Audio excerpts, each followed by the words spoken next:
আপোনালোক সকলোকে স্বাগতম জনাইছো আপোনালোকৰ মৰমৰ ইউটিউব চেনেল ষ্টাডি ইন আছামিজলৈ আজি আমি চাইল্ড ডেভেলপমেন্ট এণ্ড পেডাগজিৰ মেথডছ অফ টিচিং বা শিক্ষণৰ পদ্ধতিৰ বিষয়ে আলোচনা কৰিম যিখিনি এলপি আৰু ইপি দুয়োখন টেউটৰ কাৰণে বহুতে গুৰুত্বপূৰ্ণ হয় ইয়াৰ আগতে চাইল্ড ডেভেলপমেন্ট এণ্ড পেডাগজিৰ বহুকেইটা ভিডিও আপলোড কৰা হৈছে যদি আপোনালোকে চোৱা নাই ডেসক্ৰিপচনত লিংক আছে তাৰ পৰা গৈ পিনে চাই ল'ব পাৰিব বলক আমি যি শিক্ষণৰ পদ্ধতি বা টিচিংৰ মেথড এই মেথডৰ প্ৰথমটো যি মেথড হেটো লেকচাৰ মেথড বা বক্তৃতা পদ্ধতি এই বক্তৃতা পদ্ধতিটো শিক্ষক কেন্দ্ৰিক পদ্ধতি এই কথাটো মনত ৰাখিব মানে টিচাৰ সেন্ট্ৰিক এই বক্তৃতা পদ্ধতিটোত শিক্ষকজন মেইন মানুহ বা তেও মূল মানুহ তেও নোহাকে এই বক্তৃতা পদ্ধতিটো কমপ্লিট নহয় বা লেকচাৰ মেথডটো কমপ্লিট হ'ব নোৱাৰে এই পদ্ধতিটোত কি হয় যিখিনি শিক্ষাৰ্থী থাকে সেইখিনি পেসিভ বা নিষ্ক্ৰিয় মানে আপোনালোকে ক্লাছৰ বিষয়ে ভালকে মন কৰক আপোনালোকৰ কলেজতে হওক বা স্কুলতে হওক যেতে ক্লাছ হয় সেই ক্লাছত শিক্ষকজনে তেওঁৰ কথাবোৰ কৈয়ে থাকে আৰু আপুনি শিক্ষাৰ্থী হিচাপে সেই কথাখিনি শুনি থাকিব লাগে যেনেকুৱা বৰ্তমান মই কথাখিনি কৈ আছো আৰু আপোনালোকে শুনি আছে এই যি শুনা কামটো এটো আপোনালোকে নিষ্ক্ৰিয় হৈ আছে পেসিভ হৈ আছে আৰু যেহেতু মই ইয়াত এক্টিভ হৈ আছো সেই কাৰণে এটো হ'ব শিক্ষক কেন্দ্ৰিক পদ্ধতি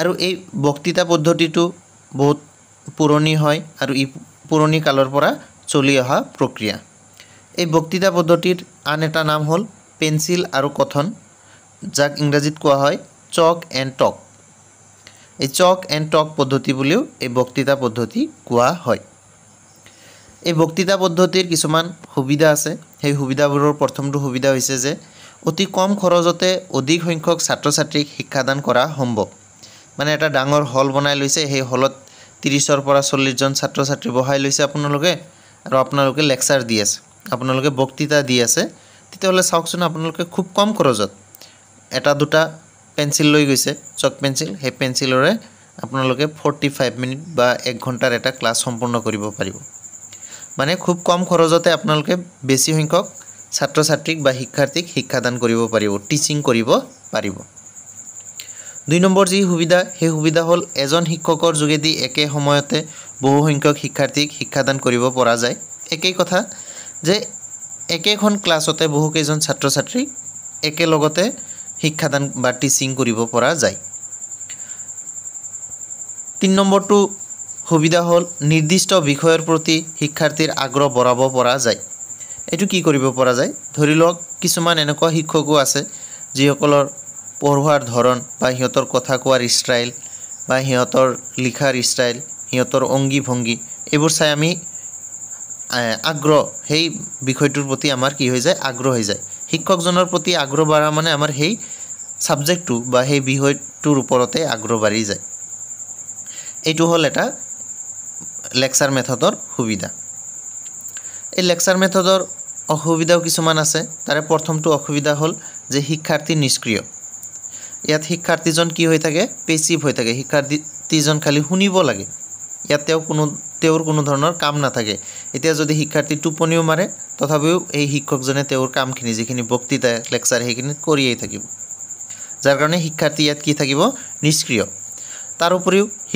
শিক্ষকৰ কি হয় ওপৰত কামৰ বুজা বেছি হৈ যায় শিক্ষকজনে বহুখিনি ডিপলি ষ্টাডি কৰি আহিব লাগিব ছাত্ৰ-ছাত্ৰীসকলৰটো কোনো কাম নাথাকে ছাত্ৰ-ছাত্ৰীসকল খালি শুনিব লাগিব শ্ৰোতা সেই কাৰণে শিক্ষকৰ ওপৰত কি হয় কামৰ বুজা হৈ পৰে আৰু এটা অসুবিধা যদি ক'ব যাও জন ডিউ যি আছিল আমাৰ এই জন ডিউ কৈছিল কৰ্মৰ যোগেদি শিক্ষা সেই কৰ্মৰ যোগেদি শিক্ষা এই লেকচাৰ মেথডত নহয় আৰু এটা মেইন বুলি ক'ব লাগিব হেতু হল ব্যক্তি বিভিন্নতা আওকাণ কৰা হয় মানে ইন্ডিভিজুৱেল ডিফাৰেন্স যেটো আছে ব্যক্তিৰ মাজত যে বিভিন্নতা আছে পাৰ্থক্য আছে সেই পাৰ্থক্যটো আমাৰ লেকচাৰ মেথডত ধৰা নহয় মানে এটো আওকাণ কৰি চলো মানে সকলো ছাত্ৰ-ছাত্ৰীয়ে সমানে শিকিব পাৰে বা সমানে বুজিব পাৰে এইটো আমি ধাৰণা লয়ে লেকচাৰ মেথডটো কন্টিনিউ কৰি থাকো এতিয়া আমি চাম ডেমনস্ট্ৰেচন মেথড বা প্ৰদৰ্শন পদ্ধতি। প্ৰদৰ্শন পদ্ধতি বুলি কি হ'ব, ধৰি লওক এই আপোনালোকে যে স্ক্ৰীনত দেখা পাই আছে মোবাইলত, এতিয়া যদি মুখো দেখা পালে হয় আৰু স্ক্ৰীনটো দুটা একেলগত দেখা পালে হয়, সেইটোকে কোৱা হ'ব প্ৰদৰ্শন পদ্ধতি। এই প্ৰদৰ্শন পদ্ধতিটো কি হয়, বিজ্ঞান বিষয়ত বেছি ব্যৱহাৰ কৰা হয়। যিখিনি সায়েন্স ৰিলেটেড বা EVSৰ ৰিলেটেড যিখিনি সাবজেক্ট থাকিব, সেইখিনি বা টপিক থাকিব, সেইখিনিত আমি বেছিকৈ এই প্ৰদৰ্শন পদ্ধতিটো ব্যৱহাৰ কৰিব পাৰোঁ, ডেমনষ্ট্ৰেশ্যন মেথডটো ব্যৱহাৰ কৰিব পাৰোঁ। সেকেন্ড যি পইণ্ট, সেই সেকেন্ড পইণ্ট হ'ল এই প্ৰদৰ্শন ডেমনষ্ট্ৰেশ্যন মেথডটো কি হয়, শিক্ষক কেন্দ্ৰিক পদ্ধতি হয়। মানে ইয়াত এই ডেমনষ্ট্ৰেশ্যন যি মেথড প্ৰদৰ্শন পদ্ধতি, ইয়াত শিক্ষকৰ ওপৰতে নিৰ্ভৰ কৰে। ইয়াত ছাত্ৰ ছাত্ৰীসকল যদিও এক্টিভ থাকে, খুব কম পৰিমাণে ইয়াত এক্টিভ থাকে। মনত ৰাখিব আপোনালোকে প্ৰথমটো যিটো পালে লেকচাৰ মেথড, সেইটো টিচাৰ চেন্ট্ৰিক শিক্ষক কেন্দ্ৰিক, ডেমনষ্ট্ৰেশ্যন মেথড এইটো হ'ল শিক্ষক কেন্দ্ৰিক পদ্ধতি। এই প্ৰদৰ্শন পদ্ধতি বা ডেমনষ্ট্ৰেশ্যন মেথডৰ কিছুমান সুবিধা আছে। ইয়াৰ এক নম্বৰ সুবিধাটো হ'ল শিক্ষাৰ্থীয়ে ভালকৈ বুজিব পাৰে। মানে যিসকল লাৰ্ণাৰ থাকিব, যিসকলে ছাত্ৰ ছাত্ৰী থাকিব, সেই ছাত্ৰ ছাত্ৰীসকল যিকোনো এটা কনচেপ্ট যদি আপোনালোকে সৌৰজগতৰ কনচেপ্টে দিব যায়, যে সৌৰজগতত গ্ৰহবিলাক কেনেকৈ ঘূৰি থাকে, সেইটো আপুনি লেকচাৰ লগতে আপুনি ডেমো এটা দি দিছে, মানে ভিডিঅ' এটা দেখাই দিছে প্ৰজেক্টৰৰ সহায়ত, তেতিয়াহ'লে ছাত্ৰ ছাত্ৰীসকলে ভালকৈ বুজিব পাৰিব যে গ্ৰহবোৰ আমাৰ পৃথিৱীৰ চাৰিওফালে কেনেকৈ ঘূৰি থাকে। সেইকাৰণে শিক্ষাৰ্থীয়ে কি কৰিব পাৰে, ভালকৈ বুজিব পাৰে। সেকেন্ড যি সুবিধা, সেই সুবিধা হ'ল শিক্ষাৰ্থীসকল আগ্ৰহী হৈ উঠে। যেতিয়া এনেকৈ ভিডিঅ'বোৰৰ জৰিয়তে বা প্ৰদৰ্শনৰ জৰিয়তে কিছুমান যুদ্ধ বা বাকী কিছুমান ধৰি লওক ৰিয়েকশ্যনৰ বিষয়ে আমি যেতিয়া ৰিয়েকশ্যন বুলি বিক্ৰিয়াৰ বিষয়ে যেতিয়া আমি ভিডিঅ' যোগে দেখাওঁ, তেতিয়াহ'লে ছাত্ৰ ছাত্ৰীসকলৰ কি হয়, এটা মনোযোগ বাঢ়ি যায় বা আগ্ৰহটো সেই ছাবজেক্টৰ প্ৰতি বাঢ়ি যায়। 3 নম্বৰ যি সুবিধা, সেই সুবিধাটো হ'ল শৃংখলাবদ্ধভাৱে প্ৰদৰ্শন হয়। মানে ইয়াত কোনো ধৰণৰ ওলটা পোলটা নহয়, একেবাৰে এক ফালৰ পৰা চাই আপুনি যাব পাৰিব। কিয়নো এইটো প্ৰি ৰেকৰ্ডেড হয়, আগতে ৰেকৰ্ডিং কৰা থাকে, সেইটোৱে খালি চাব লাগে আৰু চাব লাগে, এক ফালৰ পৰা হৈ যায় এইটো। ইয়াৰ পিছৰ যি মেথড, সেই মেথডটো হ'ল প্ৰজেক্ট মেথড বা প্ৰকল্প পদ্ধতি। এতিয়া প্ৰকল্প পদ্ধতি মানে কি, সেইটো চাব যে ক্ৰিয়াকলাপৰ যোগেদি শিক্ষণ, যিটোত আমাৰ এক্টিভিটি কৰা হয়, মানে ফিল্ড ভিজিট কৰা হয়। আপোনালোকে এইটো ভালকৈ মনত ৰাখিব, ফিল্ড ভিজিট মানে য'ত কাৰ্যক্ষেত্ৰ বা ক্ৰিয়াকলাপ দিয়া হয়। ক্ৰিয়াকলাপৰ আন এটা উদাহৰণ আপোনালোকে ল'ব পাৰে, লেবৰেটৰীত যদি আমি প্ৰেক্টিকেল কৰি থাকোঁ, সেইটো এটা ক্ৰিয়াকলাপ হ'ব। মানে আমি যিটো কামৰ জৰিয়তে শিকোঁ, সেইটো হ'ল প্ৰকল্প পদ্ধতি। কৰ্মৰ যোগেদি শিক্ষণ, এই জন ডিউ যি কৈছিল, মই অলৰেডি আপোনালোকক ক'লোঁ, জন ডিউৱে কৈছিল কৰ্মৰ যোগেদি শিক্ষণ। এই কৰ্মৰ যোগেদি শিক্ষণ এই প্ৰকল্প পদ্ধতিত হয়। ইয়াৰ পিছত এই যি প্ৰকল্প পদ্ধতি, ইয়াৰ উদ্ভাৱক আছিল উইলিয়াম কিলপেট্ৰিক। এই কুৱেশ্যনটো পৰীক্ষাত আহি থাকে, আপোনালোকে মনত ৰাখিব। প্ৰকল্প পদ্ধতি প্ৰজেক্ট মেথডৰ যি উদ্ভাৱক, তেওঁ হ'ল উইলিয়াম কিলপেট্ৰিক। আৰু এই প্ৰকল্প পদ্ধতি প্ৰজেক্ট মেথডটো কি হয়, শিক্ষাৰ্থী কেন্দ্ৰিক পদ্ধতি। আৰু ইয়াত শিক্ষকজন কি থাকিব, নিষ্ক্ৰিয় হৈ থাকিব। ইয়াত শিক্ষকজন খালি কি কৰিব, মানে ধৰি লওক ফিল্ড এটাত লৈ গ'ল বা লেব এটাত লৈ গ'ল, এজন ফেচিলেটৰ হিচাপত থাকিব। ফেচিলেটৰ মানে সহায় কৰোঁতা, এজন সহায় কৰোঁতা বুলি আপোনালোকে ভাবিব। এজন বন্ধু বুলিও ক'ব পাৰিব আপোনালোকে, বন্ধু বা নিৰ্দেশক বুলি ক'ব পাৰিব, ইনষ্ট্ৰাকশ্যন দিয়া মানুহ এজন। সেই মানুহজনে খালি আপোনালোকক ক'ব এইটো কৰক, এইটো কৰক, কিন্তু যিমানখিনি কাম, সেই কামখিনি কোনে কৰিব, শিক্ষাৰ্থীসকলে কৰিব। সেইকাৰণে এইটো প্ৰকল্প পদ্ধতিটোক শিক্ষাৰ্থী কেন্দ্ৰিক পদ্ধতি বুলি কোৱা হয়। এই প্ৰকল্পৰ পদ্ধতি বা প্ৰজেক্ট মেথডৰ কিছুমান পৰ্যায় আছে, ষ্টেপ আছে। তাৰে যি প্ৰথমটো ষ্টেপ, সেই ষ্টেপটো হ'ল অৱস্থাৰ উদ্ভাৱন। মানে এটা চিটুৱেশ্যন আপুনি ক্ৰিয়েট কৰিব লাগিব। আপুনি ভাবিব লাগিব, মই এনেকুৱা ধৰণৰ এটা প্ৰজেক্ট কৰিম। তাৰ কাৰণে আপুনি কি কৰিব লাগিব, এটা চিটুৱেশ্যন ক্ৰিয়েট কৰিব লাগিব। যেতিয়া আপুনি চিটুৱেশ্যন ক্ৰিয়েট কৰিব লাগিব, তাৰপিছত আপুনি তাৰ পাৰপছ, তাৰ উদ্দেশ্যটো আপুনি স্থিৰ কৰিব লাগিব। প্ৰথমতে আপুনি এটা চিটুৱেশ্যন ক্ৰিয়েট কৰিব লাগিব যে এনেকুৱা ধৰণৰ আমি ভ্ৰমণ কৰিম, বা আমি এনেকুৱা ধৰণৰ ফিল্ডত যাম আৰু তাৰ পৰা আমাৰ কি সফল হ'ব পাৰিম তাৰ সেই উদ্দেশ্যবোৰ আমি স্থিৰ কৰিব লাগিব। 3 নম্বৰত যিটো সেইটো হ'ব আমাৰ প্লেনিং পৰিকল্পনা। 4 নম্বৰৰ যি পৰ্যায় সেইটো হ'ল সম্পাদনা এক্সিকিউটিভ। মানে আমি অৱস্থাৰ উদ্ভাৱন উদ্দেশ্য স্থিৰকৰণ পৰিকল্পনা আটাইবোৰ কৰিলোঁ। ইয়াৰ পিছত যেটো আমি কামটো কৰিব লাগিব এক্সিকিউট কৰিব লাগিব সেই সম্পাদনা কৰিব লাগিব সেইটো আহিব 4 নম্বৰ পৰ্যায়ত। আৰু 5 নম্বৰ পৰ্যায়ত আহিব মূল্যায়ন ইভালুৱেশ্যন যে আমি কামখিনি কৰিলোঁ তাৰ ওপৰত আমি কি কৰিম মূল্যায়ন কৰিম আমি কিমানখিনি সফল হ'ব পাৰিলোঁ। আৰু একেবাৰে লাষ্টত যি পৰ্যায়টো আহিব সেইটো হ'ল লিপিবদ্ধকৰণ ৰেকৰ্ডিং কৰিব লাগিব আমি যিখিনি আমি শিকিলোঁ বা যিখিনি আমি মূল্যায়ন কৰিলোঁ যিখিনি আমি চালোঁ তাৰ ওপৰত তথ্যখিনি আমি লিপিবদ্ধ কৰিব লাগিব ৰেকৰ্ড কৰি থৈ দিব লাগিব। এই 6টা হ'ল প্ৰকল্পৰ পৰ্যায় বা প্ৰজেক্ট মেথডৰ ষ্টেপ মনত ৰাখিব। এই প্ৰজেক্ট মেথডৰ কিছুমান সুবিধা আছে সেই সুবিধাবোৰ চাই লওঁ। প্ৰথম যি সুবিধা সেইটো হ'ল শিক্ষাৰ্থীৰ নিজৰ অভিজ্ঞতা ব্যৱহাৰ কৰিব পাৰে। এতিয়া চাওক শিক্ষাৰ্থী যেতিয়া শিক্ষাৰ্থী কেন্দ্ৰিক হয় মানে শিক্ষাৰ্থীজন মেইন তেওঁ হ'ল মূল মানুহ শিক্ষাৰ্থীজন যিজন লাৰ্ণাৰ তেতিয়াহ'লে সেই লাৰ্ণাৰজনে সেই শিক্ষাৰ্থীজনে যিমানখিনি কাম কৰিব তেওঁৰ যিমানখিনি এক্সপিৰিয়েঞ্চ আছে অভিজ্ঞতা আছে তাৰ ওপৰৰ পৰাই কৰিব। সেইটোৱে প্ৰকল্প পদ্ধতিৰ এটা সুবিধা যে শিক্ষাৰ্থীৰ নিজৰ অভিজ্ঞতাবোৰ ব্যৱহাৰ কৰিব পাৰে। 2 নম্বৰ যি সুবিধা ইয়াত ব্যৱহাৰিক জ্ঞান লাভ কৰে প্ৰেক্টিকেল নলেজখিনি ইয়াত লাভ কৰিব পাৰে যেহেতু প্ৰজেক্ট মানে কৰ্ম কৰি আছে তাত কাম কৰি আছে ক্ৰিয়াকলাপ কৰি আছে তাৰ পৰা কি কৰিব পাৰে প্ৰেক্টিকেল নলেজ বাস্তৱ যিখিনি জ্ঞান সেই জ্ঞানখিনি তেওঁ লাভ কৰিব পাৰে। ইয়াৰ পিছৰ যি সুবিধা সেইটো আটাইতকৈ ইম্পৰ্টেণ্ট মনত ৰাখিব আপোনালোকে যে মুখস্থ বিদ্যা পৰিহাৰ কৰাত সহায় কৰে। যেটো প্ৰজেক্ট মেথড হয় ইয়াত আৰু কোনো ধৰণৰ মুখস্থ কৰাৰ দৰকাৰ নাই যেহেতু ব্যৱহাৰিক প্ৰেক্টিকেল নলেজখিনি পাই গ'ল তেওঁৰ আৰু সেইখিনি মুখস্থ কৰাৰ কোনো ধৰণৰ দৰকাৰে নাই। এতিয়া আপোনালোকক যদি মই কওঁ যে আপোনালোকে গৈ পিনে কেনেকৈ ধান খেতি কৰে সেইটোৰ বিষয়ে আপোনালোকে অধ্যয়ন কৰি আহিব লাগে আৰু মোক জনাব লাগে। মই আপোনালোকক কৈ দিলোঁ কেনেকৈ আপোনালোকে যাব কেনেকৈ আহিব কেনেকৈ আপোনালোকে ৰেকৰ্ডিং কৰি লৈ আহিব বা সেই বস্তুখিনি আপোনালোকে কেনেকৈ লিপিবদ্ধকৰণ কৰি লৈ আহিব। এতিয়া আপোনালোকে ধান খেতি কেনেকৈ কৰে A to Z যেতিয়া চাই আহিব আপোনালোকৰ আৰু সেইটো মুখস্থ কৰাৰ দৰকাৰ নাই আপোনালোকে গম পালে সেইটোৱে হৈছে যে মুখস্থ বিদ্যা পৰিহাৰ কৰাত সহায় কৰে। আন এটা সুবিধা হ'ল যে চিন্তা কৰাৰ দক্ষতা বাঢ়ি যায়।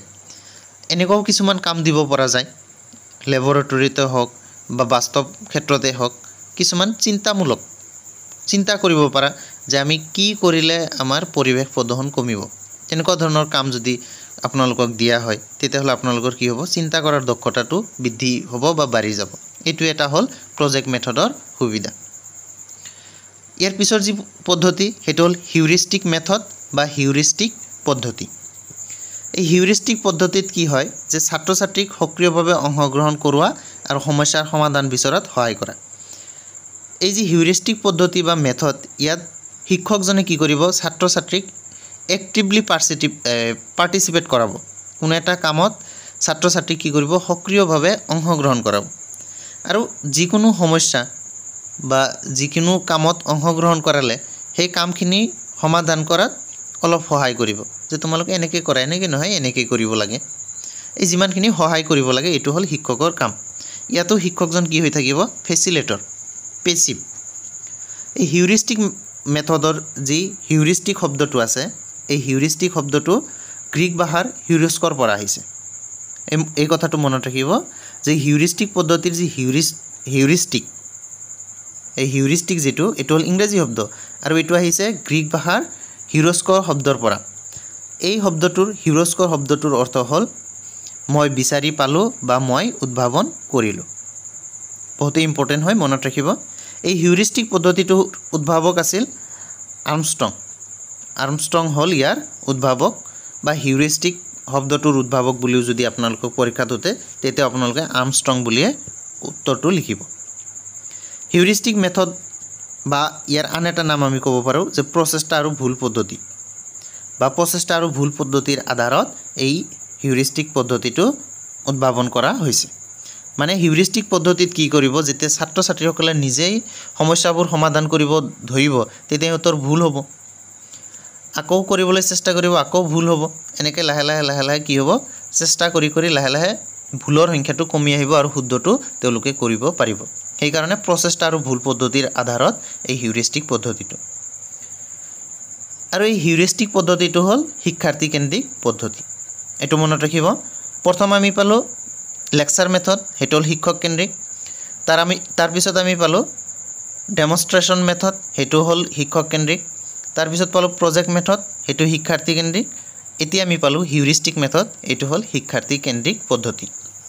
পৰীক্ষাত কেতিয়াবা মানে কোনোবা এটা বছৰত প্ৰশ্নটো থাকিয়ে যাব যে অমুক পদ্ধতিটো শিক্ষাৰ্থী কেন্দ্ৰিক, শিক্ষক কেন্দ্ৰিক এনেকৈ থাকিব। এতিয়া আমি কুৱেশ্যনবোৰ চাম।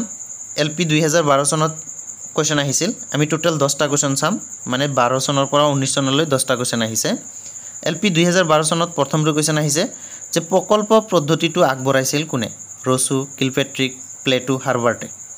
অলৰেডি আমি অলপ আগতে পালোঁ যে উইলিয়াম কিলপেট্ৰিকে প্ৰকল্প পদ্ধতি প্ৰজেক্ট মেথড যিটো সেইটোৰ উদ্ভাৱক হয় বা আগবঢ়াইছিল। তেতিয়াহ'লে অপশ্যন বি হ'ব ইয়াৰ কাৰেক্ট এনচাৰ। কুৱেশ্যন নম্বৰ 2 চাব যে তলৰ কোনটো প্ৰকল্প পদ্ধতিৰ পৰ্যায় নহয়? কি কৈছে যে যিটো প্ৰজেক্ট মেথড আছে, এইটো UP 2012ত আহিছিল।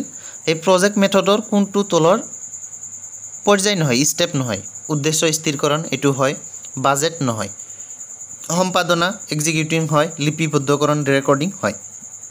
তেতিয়াহ'লে অপশ্যন বি হ'ব ইয়াৰ কাৰেক্ট এনচাৰ, মানে বাজেটটো আমাৰ প্ৰকল্প পদ্ধতিৰ পৰ্যায় নহয়। ইয়াৰ পিছৰ কুৱেশ্যন UP 2012 চনত আহিছিল। তলৰ কোনটো পদ্ধতিৰে শিশুক শিক্ষা দিয়া উচিত? এতিয়া চাব, ইয়াত বহুতো ইম্পৰ্টেণ্ট প্ৰশ্ন হয়। এটাও নহয় যি আছে এইটো পিছত চাম আমি। বক্তৃতা পদ্ধতি, সেই বক্তৃতা পদ্ধতিত কি হয়? যি ছাত্ৰ চাইল্ডটো কি হ'ব? শিক্ষাৰ্থীজন পেছিভ হয়। তেতিয়াহ'লে এইটো আমি নলওঁ। য'ত চাইল্ড চেণ্ট্ৰিক আছে, শিক্ষাৰ্থী এক্টিভ আছে, সেইটো আমি ল'ম। যিটো বক্তৃতা নহয়, তাৰপিছত আছে কি? অৱৰোহী। এতিয়া চাওক, অৱৰোহী পদ্ধতিও কিছুমানে ব্যৱহাৰ কৰিব পাৰে, কিন্তু আমি কোনটো ব্যৱহাৰ কৰিম? প্ৰদৰ্শন মানে কি? ডেমনষ্ট্ৰেশ্যন। এতিয়া চাওক, অলৰেডি আমি যেতিয়া ডেমনষ্ট্ৰেশ্যন মেথডটো পঢ়িলোঁ, এতিয়া এটাও নহয় আমি দিব নোৱাৰোঁ, কিয়নো এই তিনিটা যি আছে, এই তিনিটাৰ আটাইতকৈ ভাল হ'ল প্ৰদৰ্শন পদ্ধতি, ডেমনষ্ট্ৰেশ্যন মেথড। ছাত্ৰ ছাত্ৰীসকলক লেকচাৰৰ লগতে কি আমি কৰোঁ? ডেমো দেখাই দিওঁ, ভিডিঅ' এটা দেখাই দিওঁ। সেই ভিডিঅ'টো চালে কি হ'ব পাৰে? ছাত্ৰ ছাত্ৰীসকলৰ জ্ঞানটো বাঢ়ি যাব পাৰে। সেইকাৰণে আমি কি কৰিম? প্ৰদৰ্শন পদ্ধতি ছাত্ৰ ছাত্ৰীসকলক শিক্ষা দিয়াত ব্যৱহাৰ কৰিম। অপশ্যন বি হ'ব ইয়াৰ কাৰেক্ট এনচাৰ। আন এটা কুৱেশ্যন এনেকুৱা ধৰণৰে যে শিক্ষণৰ বাবে উৎকৃষ্ট পদ্ধতি কোনটো? আলোচনা পদ্ধতি, প্ৰকল্প পদ্ধতি, প্ৰদৰ্শন পদ্ধতি, বক্তৃতা পদ্ধতি। এতিয়া চাব, শিক্ষণৰ বাবে যদি আটাইতকৈ মানে উৎকৃষ্ট পদ্ধতি, সেইটো হ'ল প্ৰদৰ্শন পদ্ধতি। এতিয়া কিছুমানে হয়তো প্ৰকল্প পদ্ধতিটো দিব পাৰে। সেই প্ৰকল্প পদ্ধতিটো মেথডটো বেছিকৈ আমাৰ কি হ'ব? ফিল্ড ভিজিটৰ ওপৰত, সেইটো আমাৰ টাইম কনজিউম বেছি কৰে, মানে আমাৰ টাইমটো বেছি খাই দিয়ে। সেইকাৰণে আমি এইটো মেথড ইউজ কমকৈ কৰিম। আমি কোনটো মেথড ইউজ কৰিম? প্ৰদৰ্শন পদ্ধতি, ডেমনষ্ট্ৰেশ্যন মেথড। তাৰপিছত কুৱেশ্যন নম্বৰ 5 UP 2019ত আহিছিল। তলৰ কোনটো যুক্তি শিক্ষণৰ হিউৰিষ্টিক পদ্ধতিৰ ক্ষেত্ৰত শুদ্ধ? হিউৰিষ্টিক পদ্ধতিত কোনটো ব্যৱহাৰ কৰা হয়? শিক্ষণৰ কাৰ্যসমূহ প্ৰকল্পৰ জৰিয়তে কৰা হয়, এইটো মিছা কথা। প্ৰকল্পৰ জৰিয়তে আমি কাম নকৰোঁ, সেইটো প্ৰকল্প মেথডত কৰা হয়। শিক্ষকে ছাত্ৰ ছাত্ৰীৰ সন্মুখত আগতীয়াকৈ প্ৰস্তুত কৰি অনা বিষয়বস্তু উপস্থাপন কৰে, এইটো মিছা কথা যে ইয়াত শিক্ষকৰ কোনো ধৰণৰ কাম নাথাকে। শ্ৰেণীকোঠাত শিক্ষকজন বেছি সক্ৰিয়, এইটো মিছা কথা। ইয়াত বেছি সক্ৰিয় কোন হয়? ছাত্ৰ ছাত্ৰীসকল হয়। ছাত্ৰ ছাত্ৰীক সক্ৰিয়ভাৱে অংশগ্ৰহণ কৰোৱা আৰু সমস্যাৰ সমাধান বিচৰাত সহায় কৰা, এইটো হ'ল কাৰেক্ট এনচাৰ। তেতিয়াহ'লে অপশ্যন এ হ'ল 5 নম্বৰৰ কাৰেক্ট এনচাৰ। কুৱেশ্যন নম্বৰ 6 চাব, শিক্ষণৰ প্ৰকল্প পদ্ধতি কোনটো দৰ্শনৰ ওপৰত ভিত্তি কৰি বিকাশ হৈছে? যিটো প্ৰজেক্ট মেথড, এই প্ৰজেক্ট মেথডটো প্ৰকল্প পদ্ধতি যিটো, সেই প্ৰকল্প পদ্ধতিটো কোনটো দৰ্শনৰ ওপৰত ভিত্তি কৰি বিকাশ হৈছে তাৰ ওপৰত ক'ব লাগে। সেইটো হ'ল প্ৰেগমাটিক বা প্ৰয়োগবাদী দৰ্শন বুলি কোৱা হয়। প্ৰেগমেটিক ফিলচফি বা প্ৰয়োগবাদী দৰ্শন। অপশ্যন বি হ'ব ইয়াৰ কাৰেক্ট এনচাৰ। কুৱেশ্যন নম্বৰ 7 শিক্ষণৰ বক্তৃতা প্ৰধান পদ্ধতি মানে লেকচাৰ মেথড যিটো টিচিঙৰ, সেই লেকচাৰ মেথডটো কি হয় শিক্ষক কেন্দ্ৰিক ছাত্ৰ ছাত্ৰী কেন্দ্ৰিক মনোবিজ্ঞান কেন্দ্ৰিক পৰিৱেশ কেন্দ্ৰিক অলৰেডি আমি পালোঁ লেকচাৰ মেথডটো কি হয় শিক্ষক কেন্দ্ৰিক এইটো LP 2019 আহিছিল অপশ্যন এ হ'ব ইয়াৰ কাৰেক্ট এনসাৰ কোৱেশ্চন নম্বৰ 8 চাব শিক্ষণৰ প্ৰকল্প পদ্ধতিত শিক্ষকৰ ভূমিকা যেটো কি আছে প্ৰজেক্ট মেথড আছে প্ৰজেক্ট মেথডত শিক্ষকজন কি হয় শিক্ষকজন এজন বন্ধু হয় দাৰ্শনিক হয় আৰু নিৰ্দেশক এটো মনত ৰাখিব যে প্ৰকল্প পদ্ধতিত শিক্ষকজন বন্ধু হ'ব দাৰ্শনিক হ'ব আৰু নিৰ্দেশক হ'ব অপশ্যন সি হ'ব ইয়াৰ কাৰেক্ট এনসাৰ কোৱেশ্চন নম্বৰ 9 চাব যে ধীৰ গতিৰ শিকাৰৰ শ্ৰেণীকোঠাত বিমূৰ্ত ধাৰণাবোৰ মূৰ্ত কৰিবলৈ শিক্ষকৰ বাবে আটাইতকৈ ভাল পদ্ধতিটো হ'ল বক্তৃতা পদ্ধতি আলোচনা পদ্ধতি গৃহকৰ্ম পদ্ধতি প্ৰদৰ্শন পদ্ধতি LP 2019 ৰ কোৱেশ্চন কি কৈছে বিমূৰ্ত ধাৰণাবোৰ মূৰ্ত কৰিবলৈ বিমূৰ্ত ধাৰণা কোনবোৰ যেনেকৈ আপোনালোকে ধৰক নেটৱৰ্কৰ কথা নেটৱৰ্কটো আমি হাতেৰে চুব নোৱাৰো আমাৰ যি চিন্তা সেই বস্তুবোৰ আমি হাতেৰে চুব নোৱাৰো বা আপোনালোকে যদি আন উদাহৰণ লৈ ধৰিব পাৰে যিখিনি আমি হাতেৰে চুব নোৱাৰো বা বাস্তৱত আমি চুই চাব নোৱাৰো সেইখিনি হল বিমূৰ্ত ধাৰণা এইবোৰ যদি আমি মূৰ্ত কৰিব যাওঁ তেতিয়াহলে আমি কি পদ্ধতি ব্যৱহাৰ কৰিব পাৰিম প্ৰদৰ্শন পদ্ধতি মানে যিবোৰ বস্তু আমি দেখা নাই কল্পনা কৰি ল'ব লাগে সেইবোৰ যদি আমি চাওঁ আমাৰ মোবাইলত যদি চাওঁ ভিডিঅ'ত যদি আমি চাওঁ তেতিয়াহলে আমি কি কৰিব পাৰিম সেইটো ভালকে বুজিব পাৰিম তথাপি ধীৰ গতি যেহেতু কৈছে সেই কাৰণে আমি ইয়াত প্ৰদৰ্শন পদ্ধতিটোৰ বেছি গুৰুত্ব দিম অপশ্যন ডি হ'ব ইয়াৰ কাৰেক্ট এনসাৰ কোৱেশ্চন নম্বৰ 10 চাব ধীৰ গতিৰ শিশুসকলৰ মাজত বক্তৃতা পদ্ধতি ফলপ্ৰসূ কৰিবলৈ এজন শিক্ষকে কি কৈছে যে ধীৰ গতি একেবাৰে স্লো লাৰ্নাৰ যিসকল আছে সেই তেনেকুৱা ধৰণৰ চাইল্ডৰ মাজত লেকচাৰ মেথডৰ কেনেকৈ আমি ফলপ্ৰসূ কৰিব পাৰো ইয়াত কৈছে স্বৰ প্ৰক্ষেপণ কৰিব নালাগে যেহেতু ই মনোযোগত ব্যাঘাত কৰিব পাৰে স্বৰ প্ৰক্ষেপণ মানে সাউন্ড মডুলেশ্যন আমাৰ যেটো ভয়েস হেতুৰ মডুলেশ্যন চেঞ্জ কৰা এটা মই কথা কৈ আছো এটোৱে যদি আমি মই চেঞ্জ কৰি এতিয়া শাহৰুখ খানৰ ভয়েসত কও হেতু হ'ব মডুলেশ্যন কৰা অপশ্যন বি ব্ল্যাক বোৰ্ডৰ পৰ্যাপ্ত ব্যৱহাৰ কৰিব লাগে অপশ্যন সি নিম্নতম শিক্ষণীয় সঁজুলিৰ ব্যৱহাৰ আৰু সৰ্বাধিক কথা ক'ব লাগে নিম্নতম প্ৰতিপুষ্ট আৰু সৰ্বাধিক উপদেশ দিব লাগে এতিয়া সব অপশ্যন ডি ৰ পৰা আৰম্ভ কৰিছো নিম্নতম প্ৰতিপুষ্ট মানে একেবাৰে কমকে ফিডব্যাক আৰু বেছিকে কি দিব দিছে উপদেশ এটো মিছা কথা আমি তেওঁলোকৰ ফিডব্যাকটো বেছি দিব লাগিব মানে তেওঁলোকক কত ভুল কৰি আছে অপশ্যন বি সি টু চাওক নিম্নতম শিক্ষণীয় সঁজুলিৰ ব্যৱহাৰ এটো মিছা কথা যিখিনি শিক্ষণীয় সঁজুলি আছে এইবোৰ আমি বেছিকে ব্যৱহাৰ কৰিব লাগিব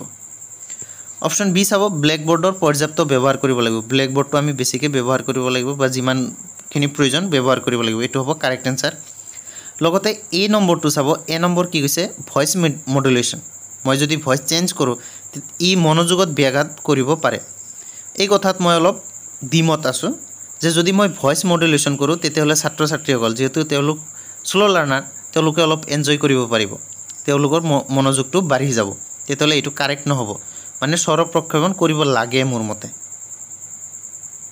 নিশ্চয় আপোনালোকে বুজি পাইছে তেতিয়াহলে মোৰ মতে কাৰেক্ট এনসাৰ হ'ব অপশ্যন বি মানে কেৱল বি তেতিয়াহলে অপশ্যন বি আছে কেৱল বি তেতিয়াহলে কেৱল বি হ'ব কাৰেক্ট এনসাৰ ইয়াৰ ওপৰত হয়তো কন্ট্ৰাডিক্ট হ'ব পাৰে কিন্তু মোৰ মতে অপশ্যন বি হ'ব ইয়াৰ কাৰেক্ট এনসাৰ ধন্যবাদ ভিডিঅটো চোৱাৰ বাবে